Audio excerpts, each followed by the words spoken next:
Selamat datang di podcast Sanitasi. Tempatnya ngobrol santai, tetap relate sama kehidupan kampus. Dengan tema utama kita yaitu jaga lingkungan, lingkungan menjaga kita.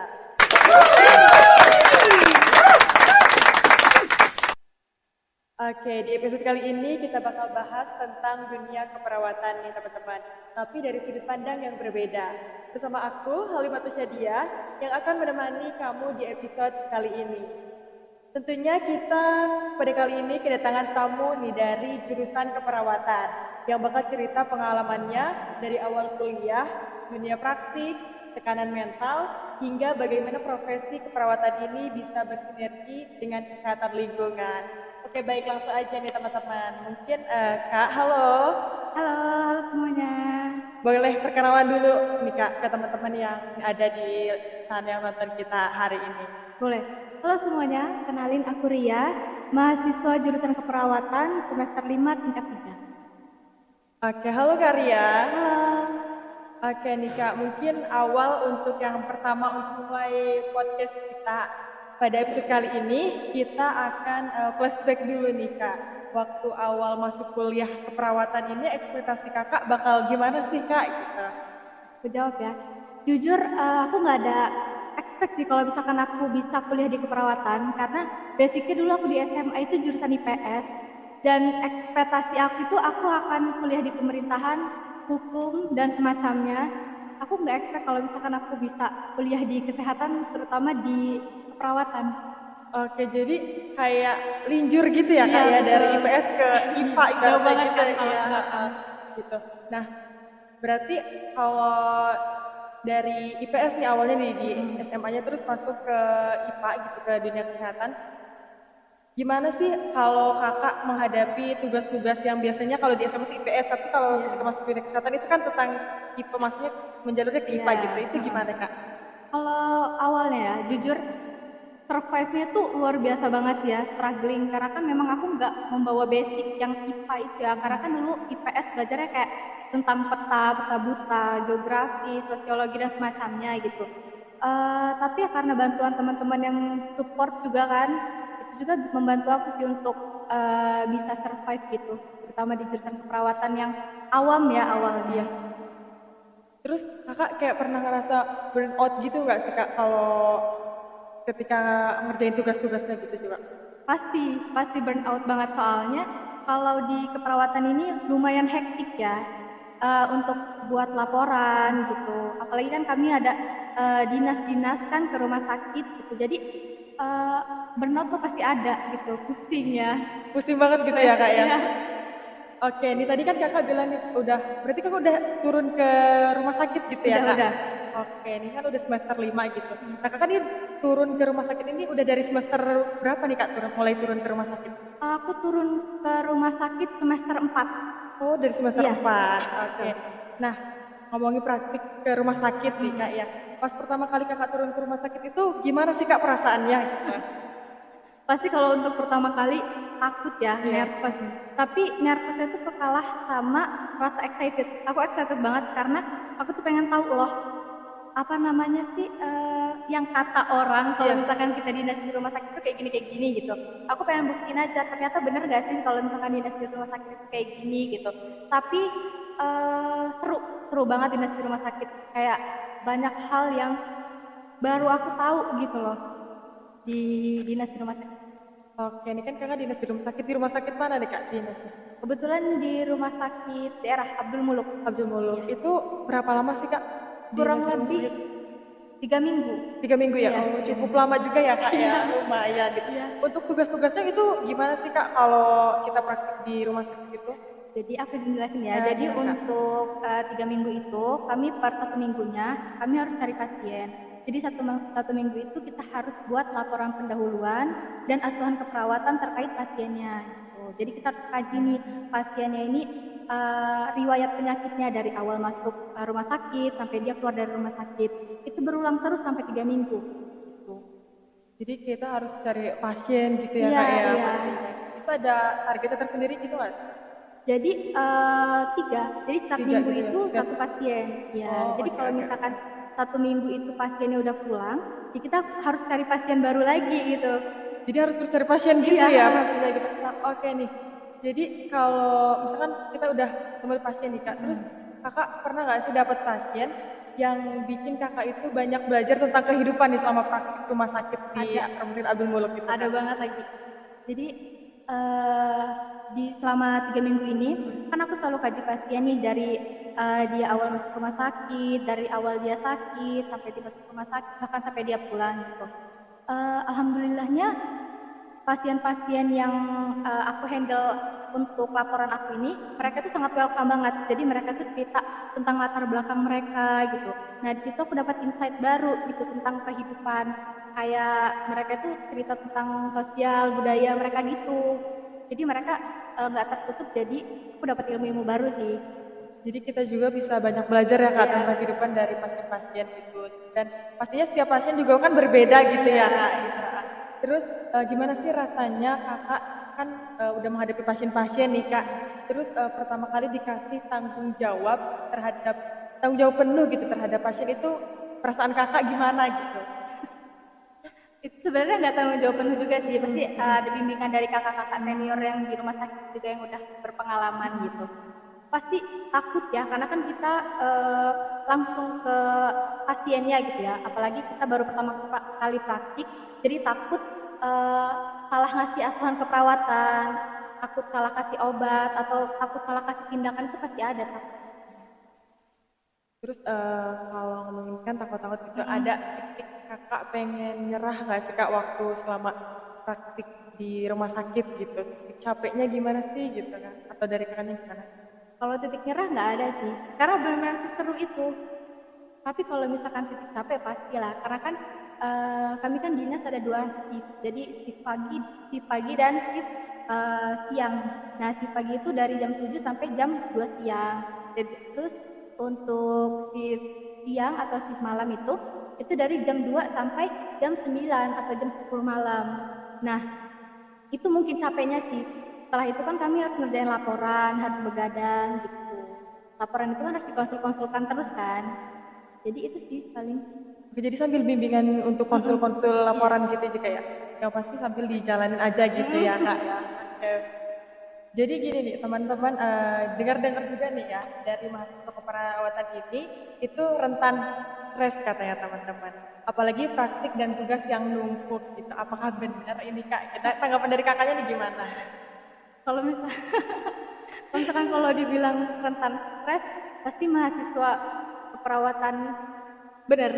Karena kan, Benar gitu. iya benar-benar. Karena kan tugasnya itu banyak. Terus jadwalnya tuh padat. Kayak untuk laporan sehari itu pasti kita selalu ada praktik gitu. Dan praktik itu kadang sampai sore, kayak gitu sih sebenarnya yang bikin capek. Terus untuk dari kakaknya sendiri kan dengan jadwal yang padat, praktikum, laporan tugas, terus dari kakaknya tuh cara kakak mengatasi tugas-tugas itu gimana sih kak gitu? Atau kakak ada solusi sendiri atau jalan aja deh kalau kerjain aja gitu? Apa gimana? Gitu? Mungkin cara refresh aja kalau lagi stres ya. Cerita sih, cerita ke orang-orang terdekat pasti. Sama mungkin aku ngalihin ke hal-hal yang mungkin aku suka. Kayak misalkan aku suka nulis nih, aku nulis. Aku suka ngelukis, aku ngelukis kayak gitu. Atau aku suka lari misalkan, aku lari kayak gitu. Tapi itu untuk sementara aja, pasti nanti aku bakal balik lagi ke aktivitas kayak biasanya, kemudian tugas. Untuk refresh aja sebenarnya. Oke, jadi jangan terlalu fokus banget Ya, gitu juga ya kak. jangan Jadi forsir. Iya, jadi kita juga perlu refresh gitu ya kak. Nah, tapi kakak di kampus ini selain kuliah aja nih, ada yang kakak ikutin atau gimana organisasi atau UKM gitu mungkin pelariannya ke organisasi apa? Gitu? Kalau untuk tahun kemarin mungkin iya, tapi kalau sekarang enggak, vakum karena mungkin udah semester 5 hektik banget, jadi enggak handle kayaknya kalau misalkan aku ikut organisasi. Jadi kalau untuk sekarang fokus kuliah Ya, gitu betul. sambil refresh yang tadi kakak bilang gitu jadi ya kayak oke nih. Tadi kan kalau kakak biasanya ke teman-teman atau cerita gitu kan, itu termasuk self care versi kakak gitu atau ada yang lain lagi gitu kak? Iya, betul sih itu, self care benar.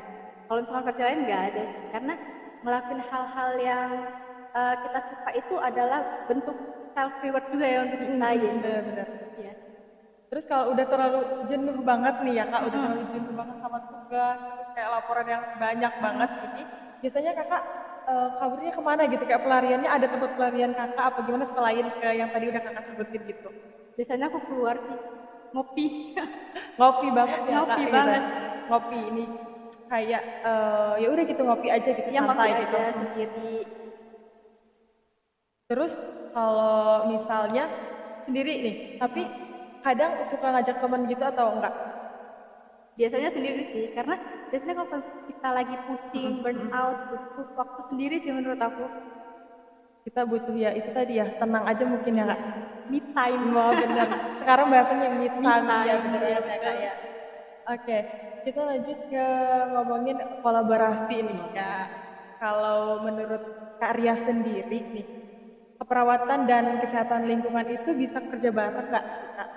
Bisa dong, bisa banget.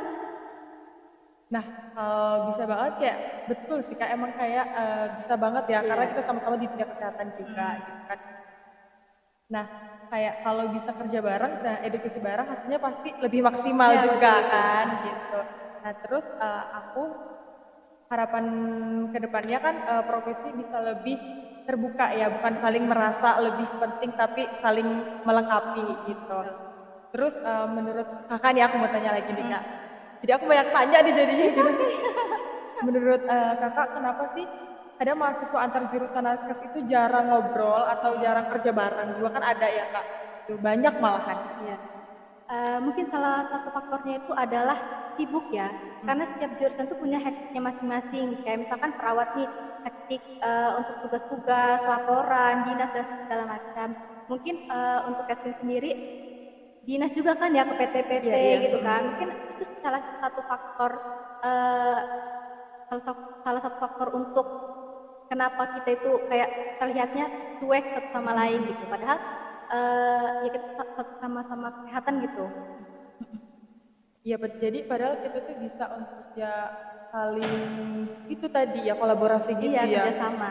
Terus ada yang saling ngobrol juga sih harus kan kebanyakan juga memang teman-teman di luar sana mungkin ada yang belum ataupun jarang banget gitu ya kak ya.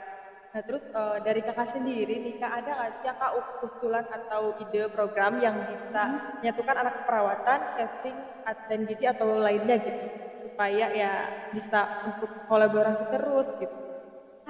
Ada prokja, bukan prokja sih sebenarnya. Itu kegiatan yang wajib tahunan yang ada di PT ya, interpersonal collaboration itu. Jadi situ isinya ada sanitasi lingkungan, ada perawat, farmasi, TLM dan semacamnya. Semi KKN ya kalau nggak salah sih. Oh jadi itu kayak sama kayak KKN gitu Iya, ya kak ya? ntar Gitu. kita datang ke desa gitu. Kolaborasi lah kita antar kesehatan. Oh jadi kayak nanti setiap jurusan itu dibagi gitu ya kak? Iya. Oh sama aja iya kayak KKN gitu ya sebutannya. Terus kan kakak dari keperawatan ya, pernah nggak kakak punya pengalaman pengalaman salah paham nih saat kerja bareng antar lintas jurusan gitu? Oh, kalau itu belum ada sih. Belum ada sejauh ini. Oh, alhamdulillah sih kalau nggak ada iya ya kak. Jangan Ya. sampai sih Ya. untuk miskom itu. Nih, oke. Sekarang kayak akan masuk ke sesi santai nih ya kak. Aku mau pilih mana versi nakas nih. Aku akan kasih dua pilihan. Kakak boleh jawab cepet ya. Gitu. Jadi nanti aku kayak kasih pilihan kakak jawab cepet aja gitu. Oke, kita mulai kakak. Kalau kan biasanya tadi udah mulai praktik ke rumah sakit gitu-gitu. Aku akan tanya ya. Kakak pilih shift pagi atau malam? Shift pagi. Pagi. Kenapa di shift pagi? Karena kalau shift malam itu hektik banget. Terus rasanya tuh lama banget gitu Lama loh. banget gitu. Ya, kalau pagi kan kita kan kebetulan aku kemarin dinas di ruang bedah. Jadi kami ganti balutan setiap pagi. Itu gak kerasa kami keluar dari ruang ganti balutan tuh udah jam 10, jam 11 gitu kan. Nanti istirahat, terus itu kami melakukan kegiatan yang lain, tiba-tiba di jam 2 aja gak kerasa. Tapi kalau misalkan kita shift siang, shift sore tuh rasanya banget sih. Jadi lebih pilih shift Pagi. pagi. Oke, jadi shift pagi nih ya kak pilihnya. Oke lanjut. Kakak pilih anatomi atau askep nih? Ayo, Askep, kenapa nih Askep kakak yang bilang Askep? Soalnya anatomi itu susah banget sih jujur untuk dihafalin karena banyak banget ya. Jadi kakak lebih milih Askep nih. Kalau Askep itu kan singkatan dari asuhan Asuhan keperawatan keperawatan. gitu. Kalau itu biasanya isinya apa aja sih kak kalau Askep itu? Kalau ASKAP itu isinya pengkajian kita kepada pasien. Isinya itu diagnosa pasien, riwayat pasien masuk rumah sakit, pola hidup pasien sebelum dan sesudah di rumah sakit, gitu isinya. Pengangkatan diagnosa gitu kan. Kalau untuk Askep sendiri itu biasanya tulis tangan atau ketik sih, kak? Kami tulis tangan. Tulis tangan Iya, gitu. Oh, jadi selama kita 3 minggu itu kita tulis tangan. Kalau misalkan salah datanya satu, revisi lagi ulang dari awal. dari awal. Masya Allah. Masya Allah. Jadi kita harus siap-siap tangan untuk tulis Iya, yang banyak iya. gitu ya kak ya. Oke, kakaknya tadi pilih Askep daripada anatomi karena yang menghafal gitu ya kak, banyak ya anatomi. Oke, lanjut. Kita tanya lagi, kakak pilih pasang infus atau edukasi pasien nih? Pasang infus. Pasang infus. Kenapa nih kak? Pasang infus itu seru banget. Seru banget. Iya, kayak nusuk. Kalau bisa nusuk-nusuk tangan gitu loh, seru banget. Tapi kalau misalkan edukasi kepada pasien, yang pertama ilmu kita kan harus cukup ya. Kita harus siap mental. Kan kita sosialisasi ini ke masyarakat gitu. Kalau misalkan ilmu kita belum cukup ke masyarakat, terus kita nggak bisa jawab pertanyaan masyarakat, kan agak gimana ya? Iya benar banget, iya benar sih kak. Jadi kayak ya kalau untuk pasang info sendiri itu kita kan mungkin nggak asal pas tusuk-tusuk Iya, gitu ya iya, kak. iya. Kita harus kayak ngeliat ya aku kapan juga sih kak, tapi tusuk-tusuk oke. Seru tapi. Seru banget gitu ya kak. Kalau sekarang kakaknya udah jago nusuk-nusuk infus. Masih belajar juga sih, nggak jago, belum di tahap jago juga. Oke. Terus selanjutnya aku akan tanya kakak pilih organisasi atau tidur siang? Kalau untuk sekarang tidur siang. Tidur siang. Oke. Kenapa? Kalau dulu mungkin aku bakal jawab organisasi. Karena sebelumnya memang udah terkecimpung ke dalam organisasi Iya. gitu ya kak. Kalau sekarang mungkin ya balik lagi capek ya. Jadi butuh tidur siang. Oke. Lanjut, kakak pilih laporan praktik atau laporan lingkungan? Laporan praktik. Laporan praktik kenapa? Iya. Laporan Tadi praktik kan aku Kak? udah pilih ASKAP. Oh iya, Pasti sama berarti Iya. kayak praktik. Kalau lapangan lebih kayak tadi maksudnya mungkin kalau ke IPC gitu itu laporan lingkungan maksudnya atau gimana kak? Iya bisa jadi sih ya. Karena aku juga belum sampai ke IPC. Oh itu biasanya di semester berapa? 7. Oh, semester akhir Iya. gitu ya kak ya. Oke nih kita tadi kan udah aku kasih 2 pilihan pertanyaan gitu jawab cepat. Oke mungkin sekarang kita masuk ke sesi Q&A nih kak nih. Ada pertanyaan dari beberapa pendengar nih. Ini yang pertama langsung kita bacakan.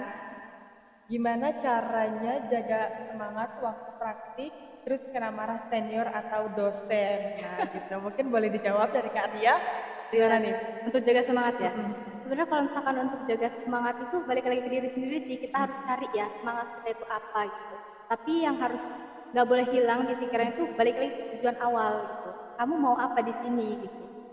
Kalau misalkan itu hilang, ya udah kita lost aja, hilang arah. Kita udah capek, burn out, nggak tahu mau ngapain. Karena kita nggak ingat kan tujuan kita itu apa, gitu sih.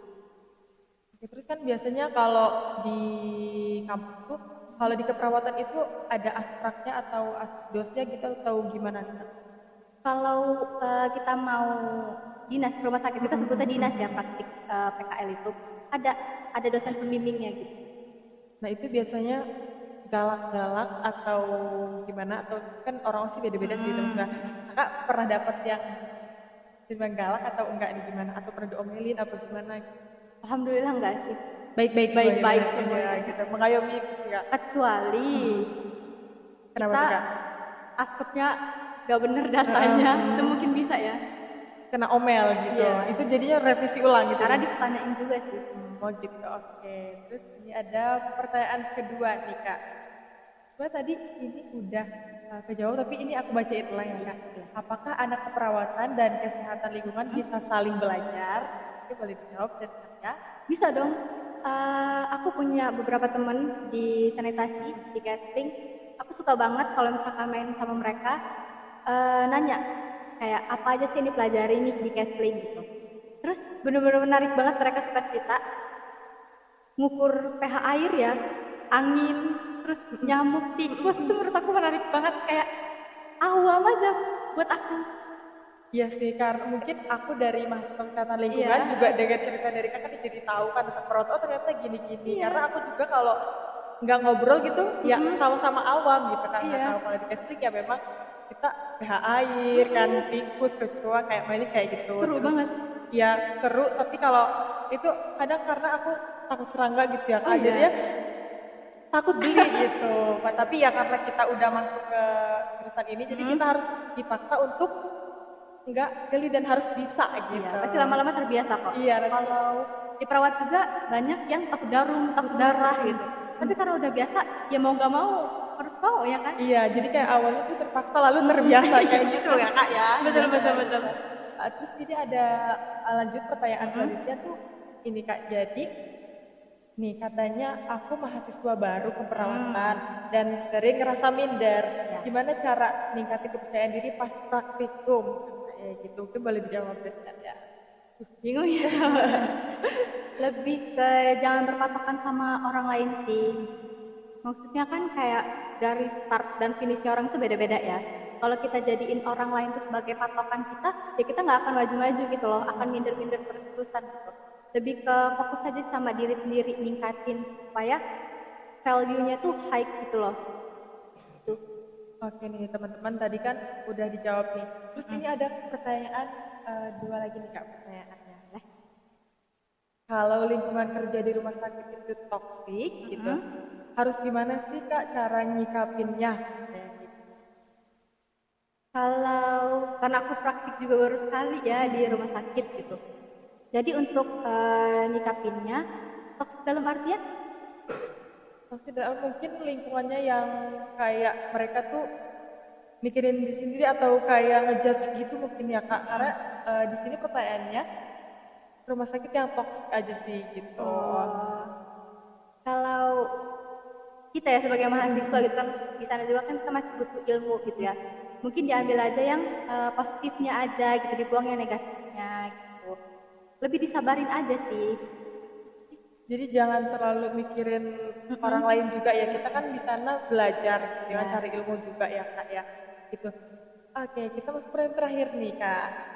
Apa sih sikap profesional yang penting banget dimiliki oleh perawat muda? Kakak juga nih calon perawat juga gitu ya kan. Sebenarnya yang pertama itu tepat waktu. Kadang tepat waktu itu suka diremehin ya, dianggap hal kecil gitu. Tapi menurut aku itu tuh penting banget ya untuk mengukur profesionalitasan kita gitu. Apalagi kita sebagai nakes ya, untuk tepat waktu itu sangat penting. Takutnya kalau kita nggak tepat waktu nangani pasien, malah terjadi yang nggak kita inginkan kan pada pasien itu. Jadi kayak kita harus tepat waktu nih teman-teman. Pesan dari Kak Ria. Iya. Wah ternyata obrolan kita hari ini luar biasa ya Kak ya. Terakhir nih Kak nih buat Kak Ria. Ada pesan nggak sih Kak buat adik-adik di luar sana yang siapapun itu yang ingin masuk ke dunia keperawatan, termasuk ngambil bisnisnya keperawatan? Buat teman-teman yang mau masuk ke dunia keperawatan, terutama di Poltekkes, masuk seru banget. Pasti kalian nggak akan expect kalau ternyata di keperawatan itu seru itu. Maksudnya kayak jangan kedoktrin sama orang-orang yang bilang ih di perawatan kayak gini. Nggak, hanya kalian masuk seru banget jujur. Karena insight-nya itu bener-bener tinggi banget. Yang tadinya kamu nggak tahu tentang penyakit ini gitu, kamu jadi tahu. Terus pasti pikiran itu terbuka gitu loh, lebih aware sama kesehatan itu pasti sih. Ya jadi itu ya Kak pesannya buat teman-teman. Teman-teman yang mau gabung ke jurusan keperawatan atau kesehatan itu juga boleh nih. Boleh. Jadi ada pesan dari Kak Ria kita hari ini. Jangan takut. Nah ingat jangan takut teman-teman. Oke Kak Ria, terima kasih banyak sudah berbagi pengalaman dan inspirasinya hari juga. ini. Semoga makin banyak kolaborasi lintas jurusan dan terwujud demi ke masyarakat yang lebih baik nih ya Kak. Oke, terima kasih Sobat Sehat udah dengerin sampai akhir nih. Jangan lupa follow dan share podcast ini sama teman-teman kalian di sana. Sampai jumpa di episode selanjutnya. Tetap semangat, tetap sehat, dan tetap kolaboratif.